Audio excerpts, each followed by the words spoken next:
നബി ചരിത്രത്തിന്റെ ഓരത്ത് ചരിത്രാസ്വാദനം ഭാഗം 62 ബന്ദികൾ. രചന ആരിഫ് സൈൻ. ശബ്ദം നൽകുന്നത് ആറാട്ടുപുഴ ഹക്കിം ഖാൻ. ബന്ദികൾ. മക്കക്കാർ ഒന്നടങ്കമെടുത്ത പ്രതിജ്ഞയുടെ വാർത്ത നാടാകെ പ്രചരിക്കാൻ ഏതാനും നാഴിക നേരമേ വേണ്ടി വന്നുള്ളൂ. ബദറിൽ ജീവനറ്റ് വീണവർക്ക് വേണ്ടി അവർ വിലപിക്കില്ലത്രേ.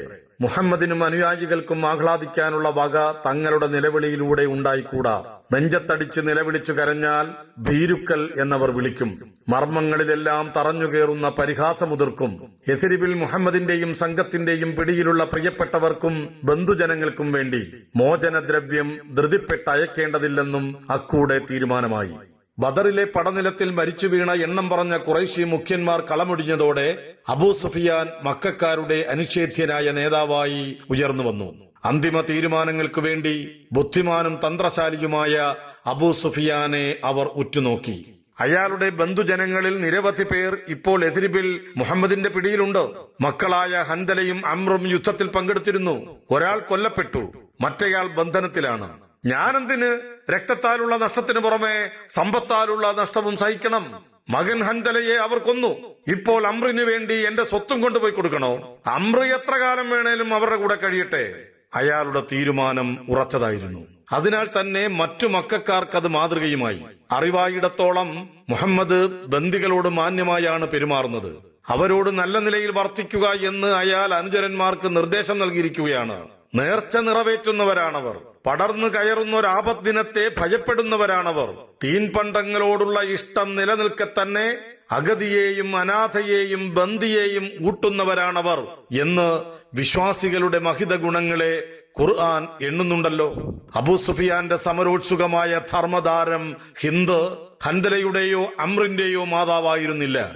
എന്നാൽ യുദ്ധത്തിന്റെ പ്രാരംഭത്തിൽ തന്നെ പിതാവ് ഉത്ബയും പിതൃ സഹോദരൻ ഷൈബയും സഹോദരൻ വലീദും വെട്ടേറ്റു വീണു.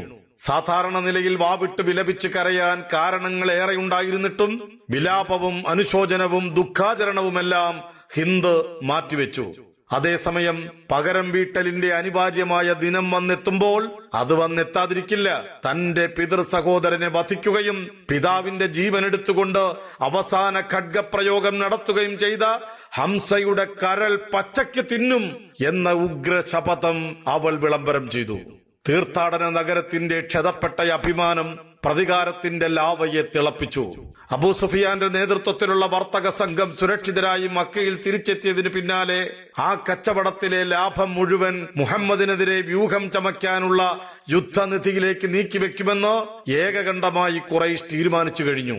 യഥരിബിലുള്ള ശത്രു എത്ര തന്നെ പാടുപെട്ടാലും സ്വരൂപിക്കാനാകാത്ത വിധം ആളും ആയുധവും അടങ്ങിയ ഗംഭീരവും കിടയറ്റതുമായ സൈന്യമായിരിക്കണം അത്. ഇത്തവണ സ്ത്രീകൾ തങ്ങളുടെ പുരുഷന്മാരെ അനുഗമിക്കും. അവിടെ അവർ തങ്ങളുടെ പുരുഷന്മാരിൽ ആക്രമണത്തിനായി ഉത്സാഹമേറ്റും ശൗര്യം പുറത്തെടുക്കാനായി അവരെ ആവേശിപ്പിക്കും. വികല്പങ്ങൾ ഓരോന്നും പരിശോധിച്ച് തന്ത്രങ്ങൾ രൂപീകരിച്ച് അറേബ്യയിലുടനീളം വ്യാപിച്ചു കിടക്കുന്ന സഖ്യകക്ഷികളുടെ മൂപ്പന്മാരെ ലക്ഷ്യമാക്കി മക്കയിൽ നിന്ന് ദൂതുകൾ പാഞ്ഞു. മുഹമ്മദിനെതിരിൽ തങ്ങൾ സമാഹരിക്കുന്ന സൈനിക ശക്തിയിൽ പങ്കുചേരാനായി അവരോട് ആവശ്യപ്പെട്ടു. പുതിയ മതം അവരുടെ എല്ലാം പൊതുശത്രുവാകുന്നത് എങ്ങനെയെന്ന് ദൂതുമായി ചെന്നവർ വിശദീകരിച്ചു.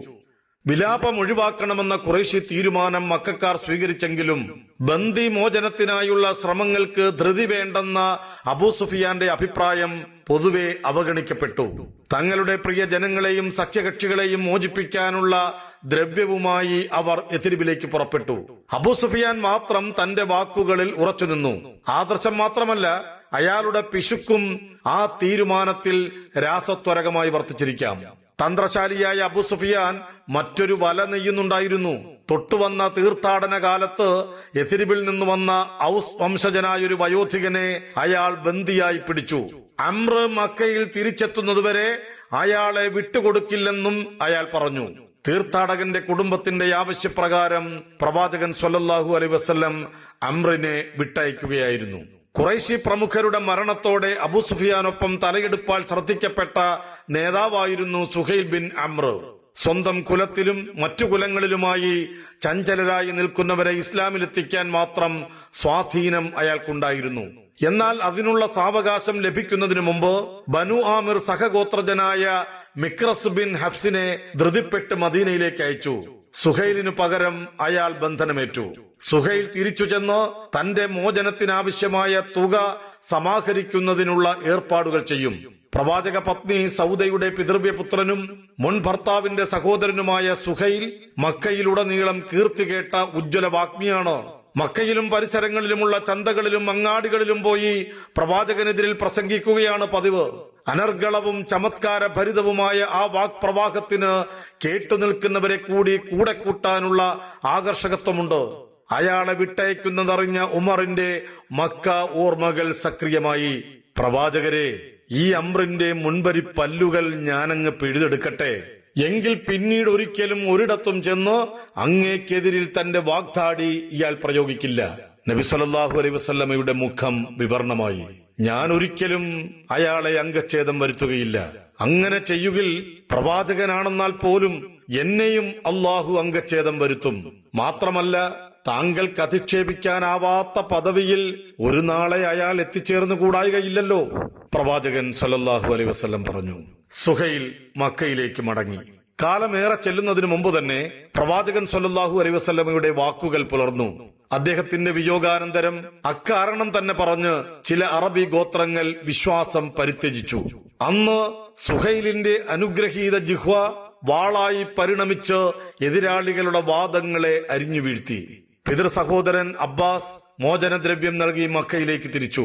എന്നാൽ പ്രവാചകനെതിരിൽ ഖുറൈശ് നടത്തുന്ന ഓരോ നീക്കവും അബ്ബാസ് കൃത്യമായി മദീനയിൽ അറിയിച്ചുകൊണ്ടിരുന്നു.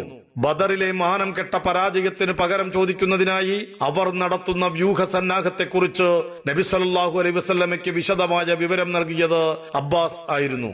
പ്രവാചകൻ സല്ലല്ലാഹു അലൈഹി വസല്ലമയുടെ പ്രിയപുത്രി സൈനബിന്റെ ഭർത്താവ് അബുൽ ആസ് തടവുകാരനായി പിടിയിലുണ്ട്. അയാളുടെ സഹോദരൻ അമ്ര മദീനയിലെത്തിയിരിക്കുന്നു. സൈനബ് കൊടുത്തുവിട്ട കുറച്ചു പണവും ഒരു മുത്തുമാലയുമായിട്ടാണ് അയാൾ വന്നിരിക്കുന്നത്. ഭർത്താവിനുള്ള മോചനദ്രവ്യമായി അത് സ്വീകരിക്കപ്പെടുമെന്ന് സൈനബ് പ്രതീക്ഷിക്കുന്നു. കാലപ്പഴക്കത്താൽ നിറം മങ്ങിയിരുന്നെങ്കിലും ആ മുത്തുമാല ഒറ്റ നോട്ടത്തിൽ പ്രവാചകൻ സല്ലല്ലാഹു അലൈഹി വസല്ലം തിരിച്ചറിഞ്ഞു. വിവാഹ ദിവസം ഉമ്മ ഖദീജ സൈനബിന് നൽകിയ സമ്മാനമായിരുന്നു അത്. ഭൂതകാലത്തിന്റെ മടക്കുകളിൽ ഓർമ്മയുടെ ചക്രവാതച്ചുഴി രൂപം കൊണ്ടു. ഖദീജ റളിയല്ലാഹു അൻഹയുടെ മുഖം തെളിഞ്ഞു വന്നതുകൊണ്ടാവാം പ്രവാചകന്റെ ഹൃദയം ആർദ്രമായി. അബുല്ലാസിനെ ഓഹരിയായി ലഭിച്ചിരുന്ന കാവലാളുകളോട് നബി സല്ലല്ലാഹു അലൈഹി വസല്ലം സംസാരിച്ചു. നിങ്ങളുടെ പിടിയിലുള്ള സൈനബിന്റെ ഭർത്താവിനെ വിട്ടയക്കാനും അവൾ കൊടുത്തുവിട്ട ദ്രവ്യം തിരിച്ചു കൊടുക്കാനും വിരോധമില്ലെങ്കിൽ നിങ്ങൾക്കങ്ങനെ ചെയ്യാവുന്നതാണ്. അവർക്ക് സമ്മതമായിരുന്നു. മാലയും പണവും തിരിച്ചു നൽകി അബുൽ ആസിനെ വിട്ടയക്കുകയും ചെയ്തു. അയാൾ മദീനയിൽ വെച്ചു തന്നെ വിശ്വാസിയാകും എന്ന് പലരും കരുതിയിരുന്നുവെങ്കിലും അതുണ്ടായില്ല. അബുൽ ആസ് യാത്ര പുറപ്പെട്ടപ്പോൾ നബി സല്ലല്ലാഹു അലൈഹി വസല്ലം പറഞ്ഞു, അബുൽ ആസ്, താങ്കൾ മക്കയിൽ എത്തിയ ഉടനെ സൈനബിനെ മദീനയിൽ എത്തിക്കുക.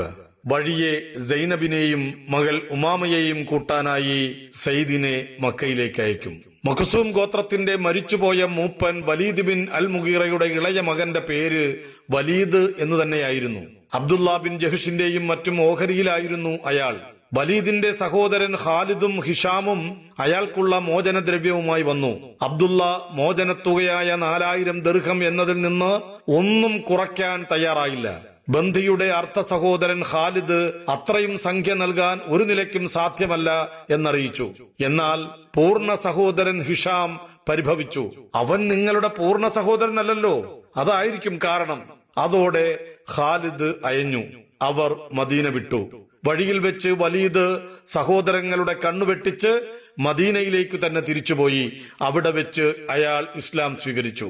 സഹോദരങ്ങൾ ഇരുവരും വലീദിനെ പിന്തുടർന്ന് മദീനയിലെത്തി. ഖാലിദ് അയാളുമായി വക്കാണിച്ചു. ഇത്രയധികം പണം മോചനദ്രവ്യമായി നൽകുന്നതിന് മുമ്പ് നീ ഇത് പറയാതിരുന്നതെന്ത്? നിരാശ മറച്ചുവെക്കാതെ അയാൾ ചോദിച്ചു. നേരത്തെ ഞാൻ വിശ്വാസം പ്രഖ്യാപിച്ചിരുന്നുവെങ്കിൽ ഖുറൈശ് പറഞ്ഞു പരത്തുക എന്താണെന്ന് എനിക്ക് ഊഹിക്കാവുന്നതേയുള്ളൂ. മോചനദ്രവ്യം നൽകുന്നതിൽ നിന്ന് രക്ഷപ്പെടാനാണ് വലീദ് മുഹമ്മദിന്റെ മതത്തിൽ ചേർന്നതെന്ന് നിങ്ങളൊക്കെ തന്നെ പറയും. വലീദ് സഹോദരനോട് പറഞ്ഞു. വീണ്ടും സഹോദരങ്ങൾക്കൊപ്പം അയാൾ മക്കയിലേക്ക് തിരിച്ചു. തന്റെ ചില വസ്തുക്കൾ മദീനയിൽ എത്തിക്കുക എന്നതായിരുന്നു ലക്ഷ്യം. മക്കയിലെത്തിയപ്പോൾ അവർ അയാളെ ബന്ദിയാക്കി. പിതൃ സഹോദര പുത്രരും അബൂജഹലിന്റെ അർത്ഥ സഹോദരരുമായിരുന്ന അയ്യാഷ്, സലമ എന്നീ മുസ്ലിം ചെറുപ്പക്കാരോടൊപ്പം അയാളെ അവർ തടവിലിട്ടു. മുത്തൈമിന്റെ പുത്രൻ ജുബൈർ തന്റെ മച്ചുനെയും സർവകക്ഷിക്കാരായ രണ്ടുപേരെയും മോചനദ്രവ്യം നൽകി തിരികെ കൊണ്ടുപോകാനായി മദീനയിലെത്തി. നബി സല്ലല്ലാഹു അലൈഹി വസല്ലം അയാളെ ആദരാതിരേകങ്ങളോടെ സ്വീകരിച്ചു. മുത്തൈം ജീവിച്ചിരിക്കുകയും എന്നിട്ട് അദ്ദേഹം തന്റെ അടുക്കൽ ബന്ദികളുടെ മോചനത്തിന് വേണ്ടി വരികയും ചെയ്തിരുന്നുവെങ്കിൽ ഒന്നും സ്വീകരിക്കാതെ തന്നെ താൻ ആ ബന്ദികളെ വിട്ടയക്കുമായിരുന്നുവെന്ന് നബി സല്ലല്ലാഹു അലൈഹി വസല്ലം പറഞ്ഞത് ജുബൈറിന്റെ മനസ്സിൽ പ്രവാചകൻ സല്ലല്ലാഹു അലൈഹി വസല്ലമയോടുള്ള മതിപ്പേറ്റി. മദീനയിലെ പുതിയ കാഴ്ചകൾ അയാളുടെ മനസ്സിനെ ശരിക്കും ആകർഷിച്ചു കഴിഞ്ഞിരുന്നു.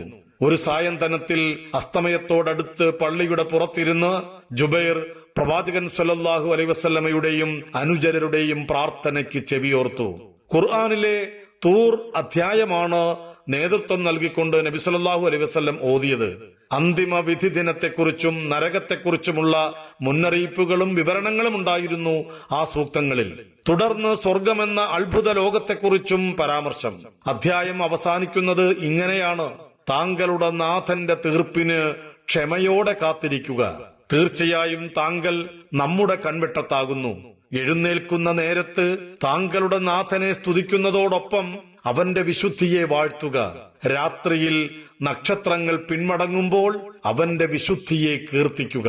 അന്നാണ് ഈ വിശ്വാസം അദ്ദേഹത്തിന്റെ ഹൃദയത്തിൽ വേരാഴ്ത്തിയത്. എന്നാൽ അതൊരാവേശമായോ ഉത്തേജനമായോ അയാൾക്ക് അനുഭവപ്പെട്ടതുമില്ല. രക്തബന്ധങ്ങളാൽ ഇഴചേർക്കപ്പെട്ട സ്വജനങ്ങളുമായുള്ള അടർത്തി മാറ്റാനാവാത്ത അടുപ്പവും ഓർമ്മയും അയാളെ അതിനനുവദിച്ചില്ല എന്നതാണ് കൂടുതൽ ശരി. വിശിഷ്യ പിതാവ് മുത്തൈമിന്റെ സഹോദരൻ ബദറിൽ മരണപ്പെട്ട പ്രിയങ്കരനായ തുഐമിനെ കുറിച്ചുള്ള ഓർമ്മ. ബദറിലെ രണാങ്കണത്തിൽ ചീറ്റപ്പുലിക്ക് സമാനം പരാക്രമിയായിരുന്ന ഹംസ റളിയല്ലാഹു അൻഹുവിന്റെ കയ്യാൽ തന്നെയായിരുന്നു തുഐമും കൊല്ലപ്പെട്ടത്.